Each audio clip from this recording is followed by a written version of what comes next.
15వ వచనం నుండి మరి మనం చూసుకున్నట్లయితే, అంటే మొదటి అధ్యాయంలోనేమో దోషము విషయమైన ప్రాయచిత్తము, 10వ అధ్యాయం నుంచేమో ఒక భార్య ఒక చెరపట్టబడిన స్త్రీని దాసిని పెళ్లి చేసుకున్నప్పుడు ఆమెకి ఇవ్వాల్సిన గౌరవం గురించి, నియమం గురించి చెప్తా ఉన్నాడు.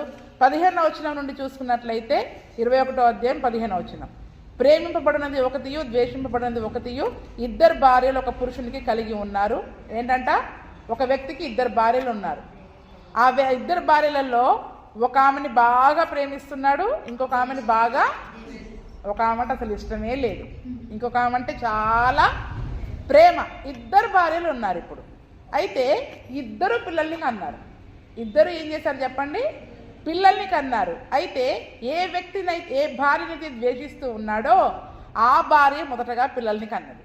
ఏం చేస్తా చెప్పండి, ఏ భార్యనైతే ద్వేషిస్తూ ఉన్నాడో ఆమె మొదటగా పిల్లల్ని కన్నప్పుడు ఇప్పుడు ద్వేషత్వం ఎవరికి వస్తుంది, అతనికే వస్తుంది.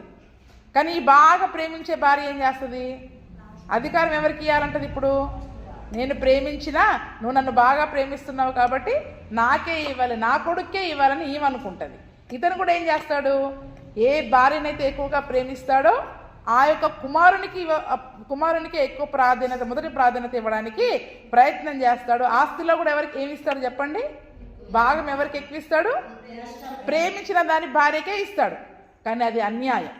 మన లోకం దృష్టిలో అది న్యాయంగా ఉండవచ్చు, కానీ దేవుడు ఏం చేస్తున్నాడు అక్కడ, అది అన్యాయం అని సెలవిస్తూ ఉన్నాడు. అందుకని చూడండి 16వ వచనం, జ్యేష్ఠ కుమారుడు ద్వేషింపబడిన దాని కొడుకైన ఎడల తండ్రి తనకు కలిగిన దానిని తన కుమారులకు స్వాస్థ్యంగా ఇచ్చినాడు. ద్వేషింపబడిన దాని కుమారుడైన జ్యేష్ఠునికి మారుగా ప్రేమింపబడిన దాని కుమారునికి జ్యేష్ఠునిగా చేయడానికి వీలే లేదు కదా. అది నువ్వు ద్వేషించబడినా సరే, కానీ నువ్వు మొట్టమొదటగా కుమారుడు ఎవరిచ్చారు నీకు, ఆ ద్వేషింపబడిన భార్య ఇచ్చింది. కాబట్టి ఇతనికి మారుగా జ్యేష్ఠత్వాన్ని ఎవరికి ఇవ్వడానికి వీలు లేదు, ప్రేమించిన భార్య కుమారునికి ఇవ్వడానికి వీలు లేదు. 17వ వచనం, ద్వేషింపబడిన దాని కుమారునికి తండ్రి తన ఆస్తి అంతటిలో రెట్టింపు భాగం ఇవ్వాలి, వారినే జ్యేష్ఠునిగా ఎంచాలి. వీడు వాని బల ప్రారంభము కనుక జ్యేష్ఠత్వాది కారము వీనిదే. ఎందుకంటే బల ప్రారంభము, మొట్టమొదటి బలము. ఇద్దరికి వివాహమైన తర్వాత ప్రథమ కుమారునికి బల ప్రారంభముతో వాడు పుట్టాడు కాబట్టి మొట్టమొదటి జ్యేష్ఠ అధికారం అంతా ఎవరికి ఉంటుందంట, వారికే ఉంటుంది. కాబట్టి మొట్టమొదటిగా పుట్టిన కుమారులకే ఆస్తిలో కూడా రెట్టింపు భాగం. ఇజ్రాయేలీల యొక్క లెక్క ప్రకారం ఏం చెప్పండి, ఆస్తిలో కూడా రెట్టింపు భాగము వారికే ఉంటుంది. ఎందుకంటే చూడండి, మన పాత రోజుల్లో కూడా ఇంటిలో 10 మంది ఉన్నారనుకోండి అన్నదమ్ములు, పెద్దవాడికి 2 భాగం వచ్చేది. తల్లిదండ్రులను చూసుకునే బాధ్యత కూడా వారిదే ఉండేది. తల్లిదండ్రులు చనిపోయిన తర్వాత కూడా మిగిలిన అన్నలు కూడా, నేను చూశాను పెళ్లి కాళ్ళల్లో కూడా ముందు వాళ్ళది పేర్లు వేసేవాళ్ళు. అన్నల పేర్లే ఉంటాయి, వీళ్ళ పేర్లు కింద ఉంటాయి. అంటే ఆ యొక్క ఇంటికి పెద్దగా ఉన్న వారికి ఏం చేసేవాళ్ళు, ఆ యొక్క మర్యాదని, గౌరవాన్ని ఇచ్చేవాళ్ళు. తల్లిదండ్రుల తర్వాత వాళ్ళే అనమాట. ఏం చెప్పండి, తల్లిదండ్రుల తర్వాత వారికే ఆ ప్రాధాన్యత ఉంటుంది. కాబట్టి జ్యేష్ఠాధికారము ప్రథమ కుమారుడికే ఉంటూ ఉంది కదండి. కాబట్టి చూడండి, అంత ముఖ్యమైన దేవుని దృష్టిలో అది చాలా ముఖ్యంగా దాన్ని ఎంచాడు. కానీ ఏషావు దాన్ని పోగొట్టుకున్నాడు. ఏం చేశాడు చెప్పండి, ఏషావు దాన్ని పోగొట్టుకున్నాడు. కాబట్టి ఒక వ్యభిచారిగా, భ్రష్టుడిగా చేయబడ్డాడు. దాని విలువ అతనికి అర్థం కాలేదు, దాని విలువ ఆ సమయంలో అర్థం కాలేదు. అంత విలువైన దేవుడిచ్చిన ఆ అధికారాన్ని పోనీ దేని కొరకు, కేవలం ఒక పూట భోజనం కొరకు పోగొట్టుకుంటా ఉన్నారు. కాబట్టి చూడండి, పెద్దవాళ్ళుగా ఉండే అధికారం, వాళ్ళు ఈ లోకంలో తల్లిదండ్రులు వాళ్ళని ప్రేమించనివ్వండి, ప్రేమించకపోనివ్వండి, కానీ దేవుని దృష్టిలో వాడు మాత్రము జ్యేష్ఠుడిగానే ఉంటాడు. ఆ జ్యేష్ఠత్వ హక్కులు దేవుని దృష్టిలో అలాగే ఉంటాయి. కాబట్టి ఆ ప్రేమించిన వాడికి ఎటువంటి జ్యేష్ఠత్వము కానీ, ఆస్తిలో భాగము కానీ ఎక్కువగా ఇవ్వడానికి వీలు లేదు. నువ్వు నీ భార్యని ప్రేమించు, ద్వేషించు, అది తర్వాత సంగతి. కానీ అది బల ప్రారంభము కనుక. చూడండి, ఇప్పుడు యాకోబు యొక్క సంగతి కూడా చూసుకున్నట్లయితే, యాకోబుకి 2 భార్యలు, అవునా. పెద్ద భార్య ఎవరు, లేయా. రెండవ భార్య ఎవరు, రాహేలు. ఎవరిని ప్రేమించాడు, రాహేలునే ప్రేమించాడు. రాహేలు కొరకే కొలువు చేశాడు. కానీ వాళ్ళ మామ ఏం చేశాడు, ఈమెను ఎవరు పెళ్లి చేసుకోవట్లేదని ఏదో రకంగా ఈయన కంటగట్టేశాడు. మళ్ళీ 7 ఏళ్ళు కొలువు చేసి రాహేలు కొరకు మళ్ళీ రాహేలు పెళ్లి చేసుకున్నాడు. అయితే లేయాను ద్వేషించారు అందరూ, రాహేలుని ఏం చేశాడు, ఎక్కువగా ప్రేమించాడు.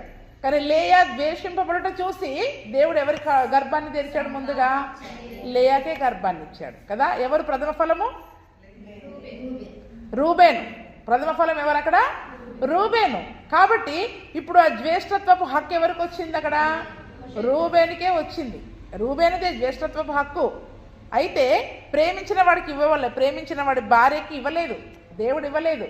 కానీ రూబేను పాపము చేశాడు కాబట్టి ఆ జన్మ స్వాతంత్రం యోసేపు కుమారులకు ఇవ్వబడ్డది. యోసేపుకు కూడా ఇవ్వబడలే. అతనికి మారుగా జన్మ స్వాతంత్రము. కానీ ఏమంటారు, లిస్టులో మాత్రము రూబేనుదే ప్రథమ పేరు. ఏంటంటే లిస్టులో మాత్రము రూబేనే ప్రథమ కుమారుడు, జ్యేష్ఠత్వపు హక్కుదారుడు అని ఆ యొక్క గ్రంథాలలో ధర్మశాస్త్రంలో కూడా రూబేను పేరే ఉంది. యోసేపు కుమారుల పేర్లు రాయబడలా. అది మామూలుగా దేవుడు ఆ అధికారాన్ని తీసి ఇచ్చేశాడు. కానీ ధర్మశాస్త్రంలో మాత్రము ప్రథమ కుమారునిగా రూబేను పేరే ఉంది. అది ఆదికాండం 49:3 ఉంటుంది.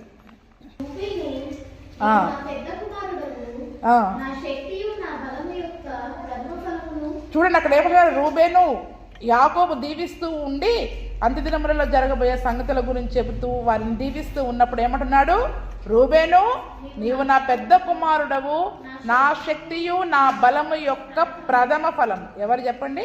నా శక్తి నా బలము యొక్క ప్రథమ ఫలము రూబేనే. అక్కడ అది అతని లేయా కుమారుడే, ద్వేషింపబడి దాని కుమారుడే అయినా కూడా రూబేనే శక్తి యొక్క బలము యొక్క ప్రథమ ఫలము రూబేనే. ఔన్నత్యాతిశయమును బలాతిశయమును, ఔన్నత్యాతిశయము నా పెద్ద కొడుకు అని ఎవరికి చూపించుకున్నాడు? యోసేపు పిల్లల్ని చూపించాడు. ఎక్కడైనా రూబేనునే చూపించాడు. ఎవరైనా ఇంటికి రాగానే ఏదైతే చేసిన తప్పును బట్టి వాళ్ళనైతే పెద్ద కుమారునిగా చూపించలేరు కదా. పెద్ద కుమారుని స్థానం పెద్ద కుమారుని స్థానము అయితే దీవెనలు వీళ్ళకి ఇవ్వబడ్డాయి ఎక్కువగా. అతను చేసిన తప్పు పనిని బట్టి దీవెనలు వీళ్ళకి ఇవ్వబడ్డాయి. ఏం చేశాడంట, నీళ్ళ వలె చంచలుడవై నీవు అతిశయము పొందవు, నీ తండ్రి మంచము మీదకి ఎక్కితివి, దానిని అపవిత్రము చేసితివి, అతడు నా మంచము మీదకి ఎక్కెను. అంటే యాకోబు యొక్క ఉపపత్నులతో రూబేన్ ఏం చేశాడు, పాపం చేశాడు. అంటే పిన్నితో పాపం చేశాడు తను. దాని వలన ఆ యొక్క అధికారాన్ని స్థానాన్ని పోగొట్టుకోలేదు, కానీ దీవెన పోగొట్టుకున్నాడు. ఏం పోగొట్టుకున్నాడు? అధికారం అదే, స్థానం అదే, కాబట్టి దీవెన పోయింది అంతే. ఆ దీవెనలన్నీ ఎవరికి వచ్చాయి? ఇప్పుడు యోసేపు యొక్క కుమారులకు వచ్చాయి. కాబట్టి అందుకనే దేవుని యొక్క వాక్యంలో ఉంది, మనమేమో ఎంతసేపు ఎవరిని ఎక్కువగా ప్రేమిస్తామో వాళ్ళకి మాత్రమే ప్రాధాన్యత ఇవ్వడానికి, వాళ్ళని మాత్రమే స్థానం ఇవ్వడానికి, వాళ్ళని మాత్రమే అందరి దృష్టిలో పెద్ద చేయడానికి మనం ఇష్టపడతా ఉంటాం. కానీ దేవుడి దృష్టిలో లోకం ఎవరినైతే ద్వేషిస్తుందో దేవుడు వాళ్ళనే ఎక్కువగా ఇస్తాడు. ఏంటంట, లోకము కానీ కుటుంబము కానీ తల్లిదండ్రులు కానీ లేయా అందరూ ద్వేషించారు. కానీ లేయా యొక్క గర్భం ద్వారా పుట్టిన యూదాలో నుండే యేసుప్రభు వచ్చాడు. అవునా? యేసుప్రభు రావాలంటే మరి యాకోబు ఎక్కువగా రాహేలును ప్రేమించాడుగా, యోసేపు సంతానం ద్వారా రావచ్చుగా. ఎందుకు రాలేదు? ఎందుకంటే లేయా ద్వేషించబడింది అందరి చేత, తన ఇంట్లో అందరి చేత ద్వేషించబడింది. కాబట్టి ఈరోజు ఒక వ్యక్తిని మనం ద్వేషిస్తున్నామంటే మనకు తెలియకుండానే దేవుని మనకి దగ్గర చేస్తున్నాం. ఏం చెప్పండి?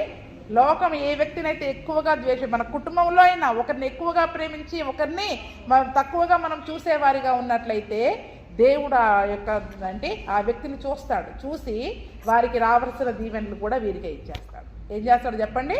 అందుకనే సమానంగా దేవుని యొక్క ప్రేమలో పక్షపాతము లేదు. ఈరోజు మనం పాపి అని పరిశుద్ధుడని దేవుడు ఎవరు తేడా చూపిస్తున్నాడు మన ప్రేమ విషయంలో? మరి దేవుడు పక్షపాతం లేకుండా ప్రేమ చూపిస్తున్నప్పుడు మనం మాత్రం ఏం చేస్తాం చెప్పండి? వారు చేసిన పనులను బట్టి ఇక్కడ పాపమే చేశాడు కాబట్టి నీకు అధికారం పోయిందని ఏమన్నా యాకోబు అన్నాడు అతన్ని?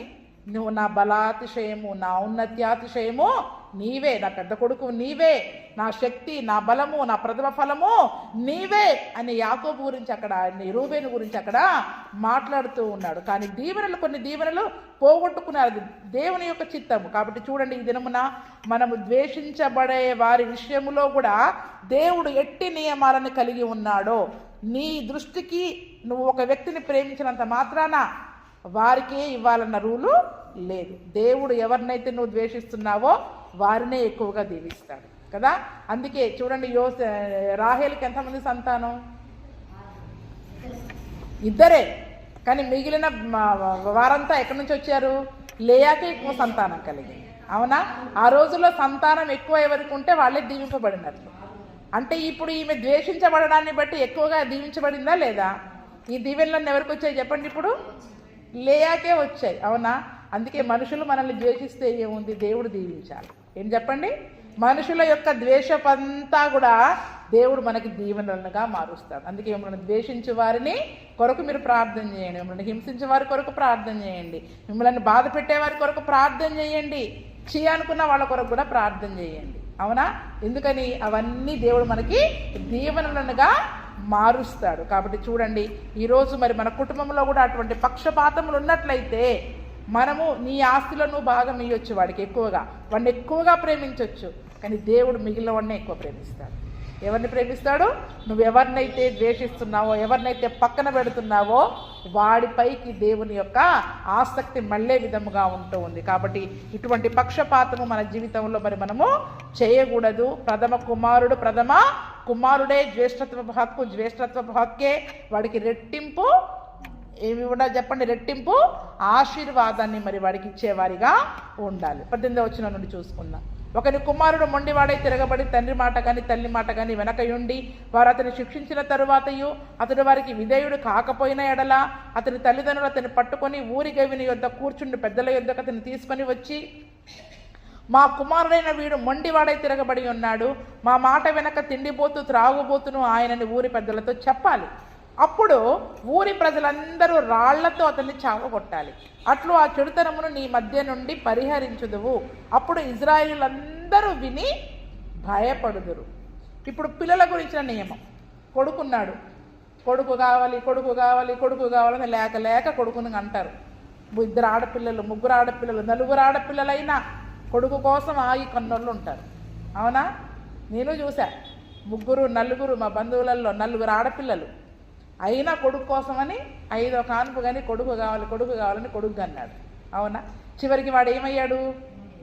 ఒక వయసు వచ్చేసరికి మొండోడు, తల్లిదండ్రుల మాట వినడు, తల్లిదండ్రుల మాట లెక్క చేయడు, తల్లి మాట కానీ తండ్రి మాట కానీ వెనక ఉండి శిక్షించినా కూడా 4 దెబ్బలేసినా కొట్టినా ఏం చేశాడంట? వాడు మాట వినకుండా ఉండి ఏం చేస్తున్నాడు? వీడు తిండిబోతుగా, త్రాగుబోతుగా, తిరుగుబోతుగా, మొండివాడుగా ఉన్నప్పుడు ఇక ఈ తల్లిదండ్రులు విసిగిపోయారు ఈ కొడుకుతోటి.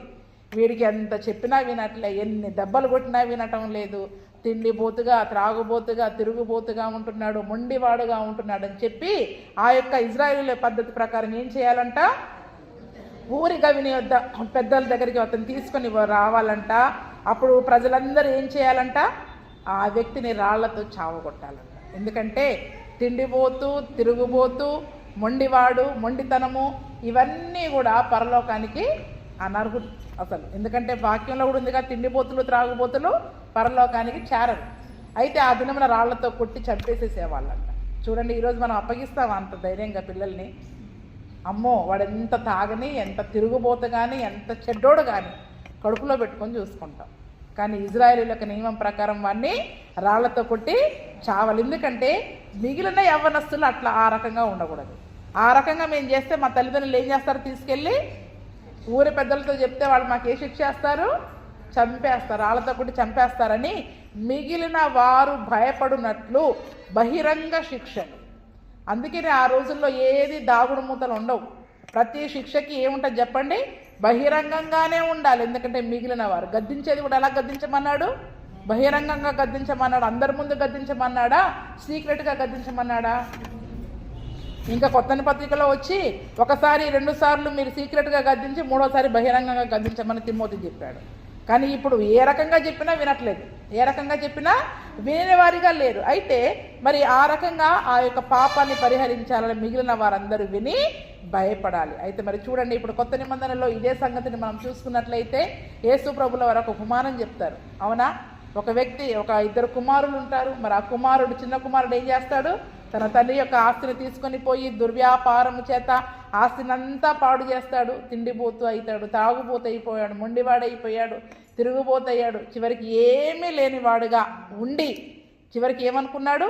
పందులు మేపే చోట పందుల పొట్టు తింటూ నా తండ్రి ఇంట్లో అనేకమైన పనివాళ్ళకు ఆహారం ఉంది, నాకు ఆహారం లేదని మారు మనస్సు పొంది తండ్రి ఇంటికి తిరిగి వస్తాడు. మారు మనస్సు పొంది తండ్రి ఇంటికి తిరిగి వచ్చినప్పుడు ఆ తండ్రి అతన్ని చేర్చుకున్నాడా లేదా? అతన్ని అంటే మారు మనస్సు అనేది ఖచ్చితంగా రావాలి. ఆ మారు మనస్సు వచ్చినప్పుడు నిజానికి ఆ వ్యక్తి చేసిన పాపాన్ని బట్టి ఈ యొక్క ధర్మశాస్త్ర ప్రకారం ఆ చిన్న కుమారుడిని ఏం చేయాలి చెప్పండి? ఇప్పుడు రాళ్లతో కొట్టి చంపాలి. పెద్ద కుమారుడికి కోపం రావడానికి ఏంటి చెప్పండి కారణం? ఇప్పుడు లెక్క ప్రకారం వాడు రాళ్లతో కొట్టి చంపబడాలి. ఇప్పుడు తండ్రి ఏం చేస్తున్నాడు? ఇంట్లోకి పిలిచి విందు చేస్తున్నాడు. ఇంట్లోకి తీసుకొచ్చి కాళ్ళకి చెప్పులు తొడిగించి, బంగారు ఉంగరం తొడిగించి, ప్రశస్తమైన కొత్త బట్టలు తొడిగించి, ఆ కొవ్విన దూడను వధించి, ఆ మ్యూజిక్ సిస్టాన్ని పిలిచాడు, అందరిని ఆర్కెస్ట్రా పిలిచాడు, డప్పు కొట్టేటోళ్ళని పిలిచాడు, అందరినీ పాటలు పాడేవాళ్ళని పిలిచి గొప్ప విందు చేస్తున్నాడు ఇక్కడ తండ్రి.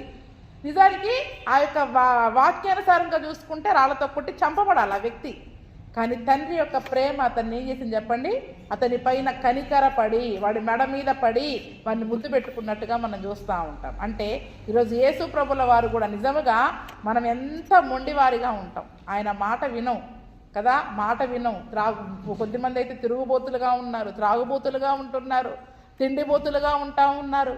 అని దేవుని మాట వినకపోతే నిజానికి పాపమును బట్టి ఆ ధర్మశాస్త్రమును బట్టి మనము చావవలసిన వారం. కానీ ఈరోజు ఆ ధర్మశాస్త్ర సంబంధమైన శిక్షణంతా యేసయ్య తన మీద వేసుకొని మన పట్ల కృపను కనికరాన్ని చూపిస్తున్నాడు.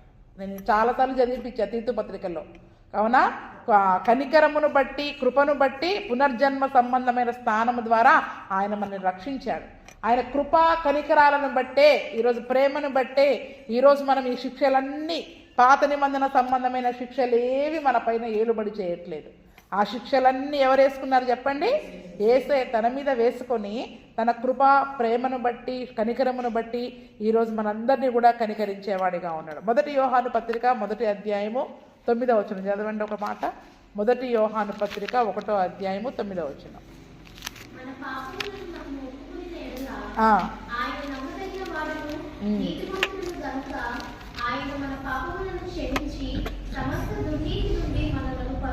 చూడండి, మనం మన పాపాలను ఒప్పుకుంటే ఆయన నమ్మదగిన వాడు, నీతిమంతుడు. కాబట్టి ఏం చేస్తాడంట? మన పాపాలను క్షమించి దుర్నీతి నుండి మనల్ని పవిత్రులనుగా చేస్తాడు. అదంతా దుర్నీతి, చెడ్డ నీతి. లోకంలో ఎవరు తాగట్లేదు, ఎవరు తిరగట్లేదు, ఎవరు తప్పు చేయట్లేదు. ఈ మధ్యలో ఒక పెద్ద ఆయన కూడా అన్నాడు, తాగడము, కొట్టడము, తిరగడము ఈరోజు అందరు చేసే పనులేనండి, అది పెద్ద తప్పేమీ కాదు అని ఒక పెద్ద ఆయనే చెప్తా ఉన్నాడు. అది ఈ లోకంలో నీతే. నిజానికి మన లెక్కల్లో చూస్తేనంట మన భారతదేశంలో ఎక్కడ అంటే ఉన్న అన్ని రాష్ట్రాల్లో కంటే ఎక్కువగా త్రాగుబోతు రాష్ట్రం ఏదంటే మన తెలంగాణనే అంట. అంటే చూడండి, ఈ లోకం దృష్టిలో అది తప్పు కాదు, అది నీతి, అది నీతే. కానీ దేవుని దృష్టిలో అది చెడ్డ నీతి, దుర్నీతి. అందుకని చూడండి, ఈరోజు అటువంటి వాళ్ళందరూ కూడా త్రాగుబోతులు కానీ ఎవరైనా తప్పు కాదు అనుకున్న వాళ్ళందరూ యేసయ్య దగ్గరికి వచ్చాక యేసయ్య ఏం చేస్తాడు? ఆ దుర్నీతి నుండి మనల్ని విమోచించి దేవుని యొక్క నీతిగా మారుస్తాడు. అందుకని ఈ లోకంలో నీతులు చాలా ఉన్నాయి, కానీ ఈ లోకానుసారమైన నీతులేవి దేవుని దృష్టిలో నీతి కాదు. నీతిమంతుడు ఆయన మాత్రమే. ఆయన నీతిగా మనల్ని మార్చబడడం కొరకు దేవుడు మనల్ని ఏం చేస్తున్నాడంట? పవిత్రులనుగా చేస్తా ఉన్నాడు. ఎప్పుడు? మనం పాపాలు ఒప్పుకుంటే, మనం పాపాలని మన నీతిని బట్టి నేను ఏ పాపమో చేయలేదని మనం అలాగే ఉన్నట్లయితే మనం క్షమించబడలేము, పవిత్రులముగా మార్చబడలేము, శుద్ధ హృదయము రానే రాదు మనకి. కానీ ఎప్పుడైతే మన పాపాలని ఒప్పుకొనిన ఎడలా, మన పాపాలని ఒప్పుకొనిన ఎడలా, ఇప్పుడు ఈ తప్పిపోయిన కుమారుడు ఒప్పుకున్నాడా లేదా? ఒప్పుకున్నాడు కాబట్టే కనికరించబడ్డాడు, క్షమించబడ్డాడు, నీతిమంతుడిగా మార్చబడ్డాడు. పెద్ద కుమారుని కంటే ఎక్కువగా నీతిమంతునిగా మార్చబడ్డాడు. వేశ్యలు రాహాబు అనే వేశ్య, మరొక వేశ్య ఎట్లా నీతిమంతురాలుగా మార్చబడింది? ఆమె తన పాపపు స్థితిని ఒప్పుకుంది కాబట్టే ఈరోజు మన పాపాలని, చిన్న పొరపాట్లని, ద్రోహి అన్నాం, చాటున దూషించుకున్నాం, ఇలా ఒప్పుకోలేకపోతున్నాం. మనం దేవుని దృష్టిలో మనం ఒప్పుకుంటేనే క్షమించబడతాం, దేవుని నీతిగా మరి మనము మార్చబడతాం. అందుకే మన పాపాలను మనం ఒప్పుకున్న ఎడల ఆయన నమ్మదగిన వాడు, నీతిమంతుడు. ఆయన నమ్మదగిన వాడు, నీతిమంతుడు. కాబట్టి ఆ తప్పిపోయిన కుమారుని విషయంలో ఎట్టి ప్రేమను చూపించాడో ఈరోజు మనలో ఉన్న చిన్న పొరపాటే కానివ్వండి, పెద్ద పొరపాటే కానివ్వండి, మన పాపాలను క్షమించి మనలో ఉన్న దుర్నీతి నుండి మనల్ని పవిత్రులను, మనలో దుర్నీతి పోవాల, మన నీతి, మన ఈ లోకానుసారంగా ఏదైతే నీతి న్యాయం అనుకుంటున్నామో అది పోవాలి. దేవుని నీతి మనలోనికి రావాలి. దేవుని నీతిగా మరి మనము మార్చబడాలి. 10వ వచనం చూడండి. మనము పాపము చేయలేదని ఒప్పుకునే ఎడల ఆయన అబద్ధికునిగా, ఇప్పుడు నేను ఏ పాపం చేయలేదు, నేను చేసింది పాపము కాదు అని మనం అనుకుంటే ఏం చెప్పండి? అలా చూస్తున్నారేంటమ్మా? ఇప్పుడు అసలు అనుకుంటారా లేదా? నేను మాట్లాడిన మాట కరెక్టే, వాళ్ళు ఇలా చేశారు కాబట్టి నేను ఇలా మాట్లాడడం రైటే, నేను ఇలా చేయడం రైటే, అది తప్పు కాదు అని మనం అనుకుంటామా లేదా? అలా అనుకొని దానిని దేవుని దగ్గర ఒప్పుకోము మనం. ఎందుకంటే వాళ్ళు చేసిన అన్న మాటను బట్టి నేను ఇలాగ అన్నాను, వాళ్ళు చేసిన దాన్ని బట్టి నేను ఇలా చేశా, అది తప్ప ఎలా అవుద్ది? అది మన నీతి, అది మన నీతి, అది దుర్నీతి. దేవుని దృష్టిలో అది దుర్నీతి. అందుకనే నా దృష్టిలో అది రైట్ అనుకుని నేను పాపము చేయలేదు అని మనము చెప్పుకుంటే, మనుషులతో చెప్పుకుంటాం, దేవుని దగ్గర చెప్పం. కానీ ఏం చేస్తాం? వాళ్ళ మాట అన్నారు కాబట్టి నేను అన్నానండి, వాళ్ళు అలా చేశారు కాబట్టి నేను చేశానండి. మరి యేసయ్య ఏదైనా పాపం చేశారా? ఆయన నోట ఏ కపటము లేదు, ఏ పాపము చేయలేదు. కానీ మన తప్పిదాల కొరకు ఎవరు దెబ్బలు తిన్నారు? మరి ఆయన దెబ్బలు తిన్నప్పుడు ఈరోజు మనము వాళ్ళు చేశారని మనం అనడం రైటా? వాళ్ళు అన్నారని మనం అనడం రైటా? ఇప్పుడు చెప్పండి, మేలు చేసి కీడు అనుభవించాలా, కీడు చేసి మేలు అనుభవించాలా? మేలు చేసి కీడు అనుభవించమనే వాక్యం ఉంది. అప్పుడు దేవుని వల్ల మనం మార్చబడతాం. అది దేవుని నీతి. ఎందుకంటే దేవుల్లో ఏ పాపము లేదు, ఏ కపటము లేదు. మన పాపాల కొరకు ఆయన శిక్ష అనుభవించాడు. నైతిక బాధ్యత దాన్నే అంటారు. కనీస బాధ్యత అనేది క్రైస్తవుడికి ఉండాలి. అంటే మనము పాపము చేయలేదు, నాలో ఏ పాపము లేదు, నేను తప్పు మాట్లాడను, నేను మాట్లాడే అన్ని రైట్ అనే మాటలు మన నోట్లో రావడానికి వీలు లేదు. నేను అంటా అనుకుంటే అనుకోండి, దేవుడు అబద్ధికుడు అవుతున్నాడు. ఎవరిని అబద్ధికునిగా చేస్తున్నారంట? దేవుణ్ణి అబద్ధికునిగా చేస్తూ ఉన్నారు. అంతేకాదు, మరియు ఆయన వాక్యము మనలో ఉండదు. ఏముండదు మనలో? ఎవరిలో అయితే వాక్యం ఉండదో వాళ్ళు మాత్రమే ఇవి అంటారు. మన నోటి నుంచి చాలా వాక్యాలు చెప్తారు వాళ్ళు, కానీ ఎక్కడ ఉండదు? వాక్యం ఉండదు అంటే ఏంటంటే వాక్యానుసారమైన జీవితం ఉండదు వాళ్ళకి. వాళ్ళ స్వంత నీతిని బట్టే వాళ్ళు జీవిస్తూ ఉంటారు. ఈ లోకంలో ఏది రైట్, వాళ్ళకి ఏది రైట్, దాన్ని బట్టే వాళ్ళు జీవిస్తారు. కానీ దేవుని వాక్యం ఏమంటుంది? దేవుని వాక్యం ఏమంటుంది? దేవుని దృష్టిలో ఏది నీతి, ఏది న్యాయం, దాన్ని బట్టి నడుచుకున్నప్పుడు మాత్రమే మనము దేవుని దృష్టిలో యథార్థవంతులంగా కనపడతాం. మన దృష్టిలో మనకి నీతి న్యాయం అనిపించింది చేసినంత కాలము కూడా మరి మనము దేవుని దృష్టిలో నీతిగా న్యాయంగా బ్రతికి ఉండలేము. కాబట్టి చూడండి, ఈరోజు తొందరపడి ఎప్పుడూ కూడా 50 ఏళ్ళు కానివ్వండి, 40 ఏళ్ళు కానివ్వండి, చావుదలకు రానివ్వండి, మన పాపాన్ని మనం ఒప్పుకోవాలి దేవుని దగ్గర. అయ్యా, ఏదైనా దోషం నా మీద ఉందేమో, ఏదైనా తొందరపడి మరి నేను స్వంత నీతి, దుర్నీతి నాలో ఉందేమో, దాని నుండి నన్ను విడుదల చేయి, నీ రక్తంతో నన్ను కడుగు, నన్ను క్షమించు, నన్ను నీ నీతిగా మార్చు అని మరి మనము ప్రార్థన చేసేవారముగా ఉండాలి. అందుకని ఆ దినం తప్పిపోయిన కుమారుడు ఒప్పుకున్నాడు. ఈరోజు మనము ఆ రీతిగా ఒప్పుకున్నట్లయితే మనం పవిత్రపరచబడతాం, ఒప్పుకోనట్లయితే అపవిత్రులముగానే ఉంటాం. ఎందుకంటే దేవుని యొక్క దేశము అపవిత్రంగా ఉండకూడదని ఇన్ని నియమాలు పెట్టాడు. ఎందుకు పెట్టాడు చెప్పండి? ఇన్ని నియమాలన్నీ పెళ్లి చేసుకున్న భార్య గురించి, శవము గురించి, ఈ యొక్క జ్యేష్ఠ కుమారుడు, ద్వేషించబడే కుమారుడు, ప్రేమించిన వారి కుమారుడు గురించి, ఈ యొక్క ఒక కుమారుడు తిరుగుబాటు చేసే కుమారుని గురించి, ఎవరికి నచ్చినట్టు వాళ్ళు చేసుకోవచ్చు కదా. ఎందుకు ఇన్ని రాయించి ఇవన్నీ మనల్ని చదువుకోమంటున్నాడు? మనము దేవుని నీతిగా మార్చబడాలి. దానిని బట్టి, ఆ పాపాన్ని బట్టి దేవుడు ఉంటున్న ఆ దేశము అపవిత్రమైపోకూడదు. అపవిత్రమైపోతే అది దేవుడు ఉండే స్థలము కాదు, దేవుడు అక్కడ ఉండడు. 22వ వచనం చదువుకుందాం మళ్ళీ. ద్వితీయోపదేశకాండం. మరణశిక్షకు తగిన పాపం ఒకటి చేసినప్పుడు అతని చంపి మాను మీద వేలాడదీసిన ఎడల అతని శవము రాత్రి వేళ ఆ మాను మీద నిలవకూడదు. వేలాడదీయబడిన వాడు దేవునికి శాపగ్రస్తుడు కనుక నీ దేవుడైన యెహోవా స్వాస్థ్యముగా నీకిచ్చున్న దేశమును నీవు అపవిత్రపరచకుండానట్లు అగత్యముగా ఆ దినమున్నేవాన్ని పాత పెట్టాలి. ఏంటి చెప్పండి? ఒకవేళ ఆ దేశం అపవిత్రపరచకుండానే ఇన్ని నియమాలు ఇచ్చాడు. అయితే ఇక్కడ మరణశిక్షకు తగిన పాపం, 2 రకాల పాపాలు ఉన్నాయి బైబిల్లో. మరణకరమైన పాపం ఉంది, మరణకరము కాని పాపము ఉంది. అవునా? అంటే ఆ పాపాన్ని బట్టి వీడు చావాల్సిందే అనే పాపము ఉంది.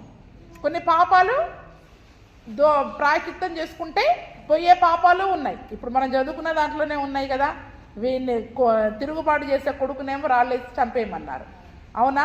మరి మిగిలిన వాటిల్లో ప్రాయశ్చిత్తం చేసుకోమన్నారు కొన్నిటికి. అంటే మరణకరమైన పాపము ఉంది, మరణకరము కానీ 2 రకాల పాపాలు ఉంటాయి. అయితే ఇప్పుడు మరణశిక్షకు తగ్గ పాపమే చేశారు ఎవరైనా ఒకడు చేయగా మనమే చేసామనుకుందాం. అతన్ని చంపి మాను మీద వేలాడదీసిన ఎడల ముందు ఏం చేస్తారు? రాళ్ళేసి కొట్టి చంపుతారు. రాళ్ళేసి కొట్టి చచ్చిపోయిన తర్వాత ఆ వ్యక్తిని ఒక చెక్కకి వేలాడదీస్తారు. ఆ దారిని పోయే వాళ్ళందరూ కూడా ఏం చేయాలి? చూడాలి. ఆ వ్యక్తిని చూసి చెక్కకు కట్టి వేలాడదీసేవాళ్ళు. చంపి మాను మీద వేలాడదీయడం. ముందు మాను మీద వేలాడదీసి చంపడం కాదు, చంపి మాను మీద వేలాడదీయడం. ఒక చెక్కకి కట్టి వాడిని వేలాడదీసినప్పుడు శవము రాత్రిపూట ఆ యొక్క మ్రాను పైన ఉండడానికి వీలు లేదు. ఎందుకంటే ఆ యొక్క వేలాడదీయబడిన వాడు ఎవడు చెప్పండి? దేవునికి శాపగ్రస్తుడు. మరణకరమైన పాపం ఏదైనా ఉంటే వాడు దేవుని దృష్టిలో శాపగ్రస్తుడు. ఆ యొక్క దేశము అపవిత్రము కాకూడదు. ఎందుకంటే అపవిత్రుడు ఎవరైనా కూడా సరే సాయంకాలం వరకు పాలెం వెలుపల ఉండి సాయంకాలం తర్వాత తాను పవిత్రపరుచుకొని ఎక్కడికి రావాలి? పాలెం లోపలికి రావాల్సిందే. ఇప్పుడు పాలెం లోపలికి రావాలి అంటే మరి ఆ మాను మీద వేలాడదీస్తూ ఉన్నప్పుడు ఆ ఒక శవమును బట్టి దేశం ఏమైపోద్ది చెప్పండి? అపవిత్రం అయిపోద్ది. చచ్చిన శవాన్ని ముట్టుకుంటే ఏమైంది? అపవిత్రం. అది అక్కడ ఉన్నా కూడా అపవిత్రమే. కాబట్టి తీసివేసి ఏం చేయాలి చెప్పండి? సమాధి చేస్తారో ఏం చేస్తారో అగత్యంగా ఆ రోజే వాడిని పాతి పెట్టేయాలి. ఏం చేయాలి చెప్పండి? ఈరోజు మనం ఏదో దూరం నుంచి రాలేదని చెప్పి శవాలను 2 రోజులు 3 రోజులు పెట్టుకుంటా ఉంటాం. కానీ నిజానికి అంటే ఆ నిబంధన మనకు లేదు. శవం వలన అపవిత్రత అనేది మనకి లేదు. కాబట్టి ఎన్ని రోజులైనా మనం పెట్టుకోవచ్చు. దానికి సంబంధించి ఎటువంటి నియమాలు మనకు లేవు. కానీ అంటూ చేసుకునే వాళ్ళు చేసుకుంటారు కదండి. కానీ క్రైస్తవుడికి రక్తంలో కడగబడిన వాడికి అంటూ అనేదే లేదు. పరిశుభ్రత కొరకు వాడు స్నానం చేయాలి, ఇంటిని శుభ్రం చేసుకోవాలి, అంతవరకే కానీ అంటూ అనేది లేదు. కాబట్టి యేసు ప్రభుల వారు కూడా చనిపోయినప్పుడు చూడండి, ఆ యొక్క సాయంకాలం ఏం జరిగింది?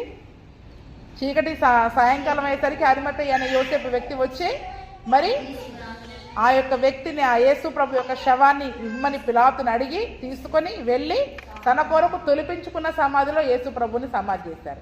అంటే ధర్మశాస్త్ర నియమం ప్రకారం, ఇజ్రాయేలు నియమం ప్రకారము రాత్రిపూట ఆ యొక్క శవం అక్కడ ఉండడానికి వీలు లేదు. ఎవరు తీసుకెళ్ళడానికి ధైర్యం చేయట్లేదు. యేసు ప్రభు చనిపోయినప్పుడు ఎవరు శిష్యులందరూ పారిపోయారు. స్త్రీలు మాత్రం ఉన్నారు. ఆ స్త్రీలు ఏం చేయగలుగుతారు? యోహాను ఒక్కడే ఉన్నాడు. ఆ ఒక్క వ్యక్తి ఏం చేయగలుగుతాడు? ఎవ్వరూ ధైర్యం చేసి ఆ శవాన్ని తీసుకెళ్ళి పాతి పెట్టే ప్రయత్నం చేయలేదు. అప్పుడు అరిమతయ్య యోసేపు ముందుకు వస్తాడు. అరిమతయ్య యోసేపు ముందుకు వచ్చి అతను ధనవంతుడు కాబట్టి తన కొరకు ఆల్రెడీ సమాధి తొలిపించుకొని ఉన్న సమాధిలో ఆ పిలాతు దగ్గరికి వెళ్ళి పర్మిషన్ తీసుకొని ఆ నియమాన్ని తను పూర్తి చేస్తాడు. అక్కడ చూడండి, అక్కడ మరి శిలువ మీద వేలాడదీయబడిన వాడు దేవునికి శాపగ్రస్తుడు. అవునా? నిజానికి ఆయన ఏ పాపం చేయలేదు, ఆయన నోట ఏ కపటము లేదు. ఇప్పుడు మన శాపాన్ని ఎవరి మీద వేసుకున్నారు? ఆయన మీద వేసుకున్నారు. దేవుని దృష్టిలో శాపగ్రస్తునిగా మారారు. నిజానికి మనం శాపగ్రస్తులముగా ఆ శిక్షను మనం పొందుకోవాలి. కానీ మన కొరకు తను శాపమైపోయి దేవుని సన్నిధిలో, అదే మాట గలతీలకు రాసిన పత్రికలో ఉంటుంది. ఆ ఒక్క మాట చదువుకొని ముగించుకుందాం. చూడండి, గలతీ 3:13.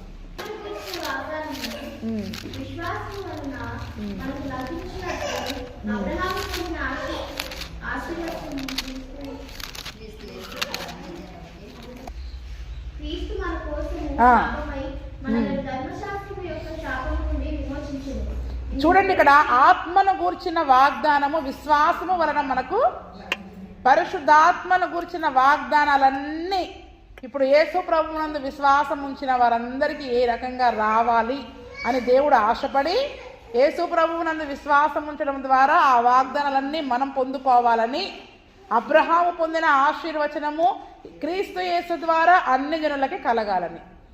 ఈ క్రీస్తు మన కోసము శాపమై మొదలైన ధర్మశాస్త్రం యొక్క శాపము నుండి ఎందుకు ఇప్పుడు యేసయ్య శాపగ్రస్తుడిగా మారాడు? మాను మీద వేలాడదీయబడ్డవాడు శాపగ్రస్తుడు కదా. ఇప్పుడు యేసయ్య ఎందుకు శాపగ్రస్తుడిగా మారాడు చెప్పండి? మన కోసము ఆయన శాపమైపోయాడు. మొదలైన ఈ ధర్మశాస్త్ర సంబంధమైన శాపము నుండి విమోచించడానికి. ఈ శాపం ఎప్పుడైతే పోద్దో అప్పుడు మనకేం కలుగుద్దంట? దేవుడు చేసిన ప్రతి వాగ్దానము మన జీవితంలో నెరవేరుతుంది. దోషము నిమిత్తమైన ప్రాయచిత్తమే కానివ్వండి, దేని గురించి అయినా సరే ఈరోజు మరి మనం దేవుని సన్నిధిలో ఒప్పుకునే వారిగా ఉండాలి. నేను పాపము చేయలేదు, నేను తప్పు మాట్లాడలేదు, నేను ఏ పొరపాటు చేయలేదు అనేవారిగా మరి మనము ఉండడానికి వీలు లేదు. దేన్ని బట్టి అయినా తప్పిపోయిన కుమారుడు ఒప్పుకున్నాడు, రూబేను అక్కడ ఒప్పుకోలేకపోయాడు. కాబట్టి జన్మ స్వతంత్రం ఎవరికి వెళ్ళింది? యోసేపు కుమారులకు వెళ్ళింది. కాబట్టి భార్యను చూసుకునే నియమమే కానివ్వండి, హత్యా దోషమే కానివ్వండి, తిరుగుబాటు చేసే కుమారుని గురించిన నియమమే కానివ్వండి, ఇప్పుడు వాళ్ళ గురించి అటువంటి పిల్లల గురించి దేవుని సన్నిధిలో మరి మనము మొరపెట్టి వారి గురించిన పాపక్షమాపణ కొరకు ప్రార్థించే వారిగా ఉండాలి. ఆయన మన నిమిత్తం ఏ రకంగా అయితే శాపగ్రస్తుడై మనల్ని విడిపించాడో మరి ఆ విడుదలను బట్టి దేవుని స్తుతిస్తూ పరిశుద్ధముగా ఆయన నీతిగా మార్చబడే కృపను ప్రభువు యేసుక్రీస్తు మనకు దయచేయునుగాక. ఆమేన్.